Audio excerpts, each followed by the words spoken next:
histoire. Écoutez cette histoire. Écoutez cette histoire. Écoutez cette histoire.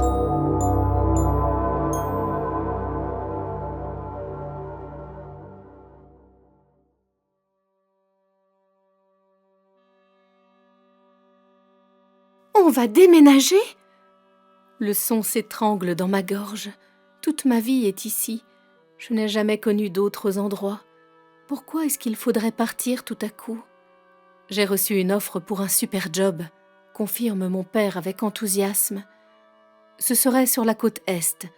Ça nous changerait, c'est certain, mais ce serait l'occasion de vivre une nouvelle aventure. Qu'est-ce que tu en dis ? Mes doigts se crispent sur la table de la cuisine. Ma mère a préparé des crêpes. Nous en sommes au dessert et j'ai encore le couteau dans le pot de Nutella à côté de moi. Je n'ose même plus tartiner. Pour que je perde l'envie d'avaler du Nutella, c'est que l'instant est grave. Je déglutis, ma gorge est sèche et je me demande pourquoi est-ce que l'idée de déménager me dérange autant. Ce serait pour maintenant ? On aura la réponse dans quelques semaines, indique ma mère avec douceur. Elle tend le bras pour recouvrir mes doigts, mais j'esquive son contact. Je n'ai pas envie d'être réconfortée. Pourquoi est-ce que vous ne m'en avez pas parlé plus tôt ? Je grogne presque. Je sais que je suis en train de me montrer désagréable, à la limite de l'irrespect, mais je ne peux pas m'en empêcher. Je ne pensais pas que ce serait un si grave problème pour toi, reprend mon père. D'abord, rien n'est encore signé, ensuite, tu vas simplement changer d'école. Je suis certain que tu t'adapteras parfaitement. Je ne veux pas m'adapter. Je repousse ma chaise et je me lève. Je suis à 2 doigts de taper du poing sur la table, ce qui ne me ressemble absolument pas. « Et Cass ?» lançai-je. « Je la laisse ici ? Elle a besoin de moi. »« Vous pourrez communiquer à distance, » répond ma mère. « Tu pourras la voir pendant les vacances. Votre amitié survivra sans problème. Vous êtes comme les doigts de la main. Elle a besoin de moi, » répétai-je. « Elle... » Je jette ma serviette sur la table et je grimpe les marches qui mènent à l'étage. Déménager, vraiment ? Il comptait m'en informer quand ? Si je n'avais pas demandé à mon père pourquoi il paraissait aussi heureux, il ne m'aurait peut-être rien dit ce soir. Je claque la porte de ma chambre avec mauvaise humeur, puis je m'installe sur la chaise à roulettes et je pose les coudes sur mon bureau après avoir saisi mon téléphone portable. Je replace mes cheveux blonds derrière mon oreille et je me mets à tapoter sur le clavier de mon smartphone. Je démarre un premier message. « Tu ne vas pas croire ce qu'on vient de m'annoncer. » Puis je l'efface aussitôt. Je mords ma lèvre inférieure. Je réfléchis à un meilleur moyen d'amener la nouvelle. « Mon père a reçu une offre pour un job. » Non, ce n'est pas beaucoup plus délicat. Elle ne va pas comprendre pourquoi je lui parle de ça. Est-ce que tu m'en voudrais si je déménageais à l'autre bout du pays ? J'efface encore une fois. Il n'y a aucun bon moyen de prévenir Cass. Ma meilleure amie envisagera tout de suite les pires conséquences de mon départ. Je ferme brièvement les yeux, puis j'attrape une feuille d'exercice de mathématiques pour essayer de me changer les idées. J'essaye de comprendre le dernier théorème qu'on veut nous mettre dans le crâne, mais mes pensées vagabondent sans cesse. J'ai l'impression que mes veines brûlent, comme si chaque parcelle de mon corps prenait feu petit à petit. Je me mets à respirer lentement pour calmer les battements de mon cœur. J'obtiens l'effet inverse. Mon organe vital se met à battre plus fort et il s'emballe si vite que je suis à 2 doigts de crier pour qu'on m'emmène aux urgences. Puis soudain, en soufflant, je réalise que de l'air chaud s'échappe de mon corps et se transforme en vapeur dans la pièce. Je tourne la tête, un mince voile blanc de froid a envahi ma chambre. J'inspire et je réalise que l'air est gelé. J'écarquille les yeux en observant ma feuille. Elle est glacée au sens littéral du terme. Du gel recouvre ma feuille d'exercice. Je n'en reviens pas. Comment est-ce possible ? Je caresse la plaque de froid, puis mon stylo, qui est lui aussi figé dans la glace. Je pince un de mes bras pour vérifier que je ne rêve pas. Mes yeux vont de droite à gauche, à la recherche d'une explication. J'observe la fenêtre qui n'est pas ouverte. Et même si elle l'était, La météo est clémente.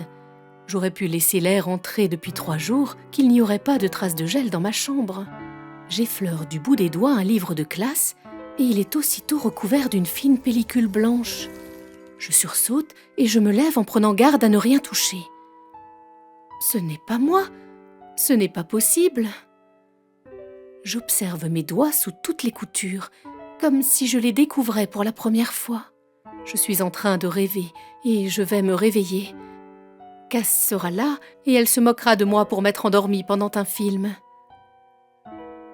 Je patiente 1 minute, rien ne se passe. Soudain, on frappe à la porte et je sursaute. « Ash, ma chérie, je peux entrer ?»« Non !» Le cri m'a échappé. Je veux dire, non, s'il te plaît, j'ai besoin de temps pour réfléchir. Je ne l'entends pas s'éloigner. Tu sais, on ne pensait pas que ça te choquerait autant. Tu avais l'air de dire que le lycée est plein d'adolescents qui ne pensent qu'à se bousculer les uns et les autres. Je croyais que ça te ferait plaisir de changer d'air. Ma mère marque un temps de pause. Je ne sais pas quoi lui répondre et je n'ai pas envie de l'encourager. Elle risquerait d'entrer. On peut en parler autant que tu veux. Il n'y a rien de définitif. Ton père est bien avancé dans le processus, mais... J'ai compris.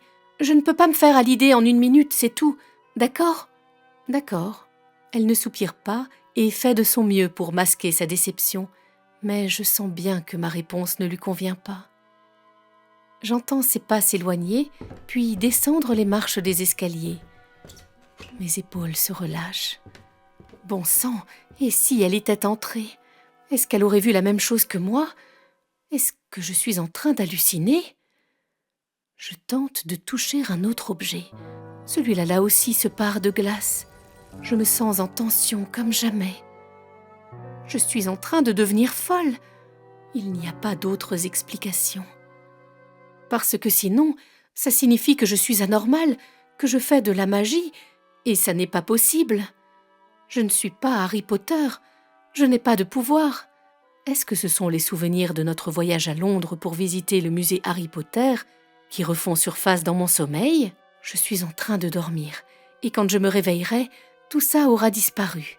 Je décide de me lever de ma chaise et de m'allonger sur mon lit. Je remonte la couverture sur mon corps parce qu'il fait très froid. La sensation me paraît trop vraie pour n'être qu'un rêve, mais j'ai déjà eu des cauchemars qui me paraissaient si réels que j'en ai hurlé en me réveillant. Ferme les yeux. Quand tu les rouvriras, tu t'éveilleras pour de vrai et rien de tout ça ne sera réel. Je fais des exercices de respiration. Je détends mes muscles. Puis lentement, je ferme les yeux et je me laisse aller à la fatigue. Quand je les rouvre, c'est le matin. La lumière passe à travers la fenêtre, dont je n'ai pas fermé les volets hier soir. Je bâille et m'étire, puis tout me revient en mémoire à l'instant où je pose le regard sur mon bureau. Je cherche une trace de ce qu'il s'est passé, pour identifier s'il s'agissait d'un rêve ou s'il s'agit bien d'un souvenir. Ma feuille d'exercice est intacte. Il n'y a pas de voile blanc dans la pièce. J'ai rêvé, soufflai-je en me détendant. J'attrape mon stylo pour reprendre l'exercice que je n'ai pas fait hier soir. Il ne fonctionne pas. Je le secoue, ce qui est stupide, car il est à billes. Puis je le porte à hauteur de mes yeux. À travers le plastique transparent, j'observe la raison pour laquelle rien ne sort de la pointe. Des flocons de gel parsèment le tube. J'inspire lentement, je le dépose sur le bureau, loin de ma vue. Je le cache derrière d'autres objets. Je suis incapable de le jeter, mais je ne veux plus le voir pour autant. Puis, comme si de rien n'était, j'en attrape un autre et je me remets à mon exercice. Je ne peux pas empêcher le mot « magie » de cogner dans mon crâne de manière répétée.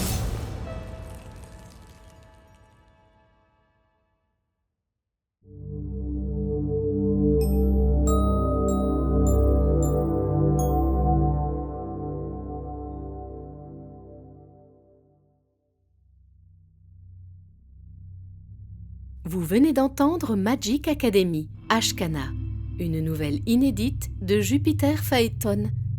Narration Audrey Meyer, sound design Meryl M, réalisation Mehdi Marillon.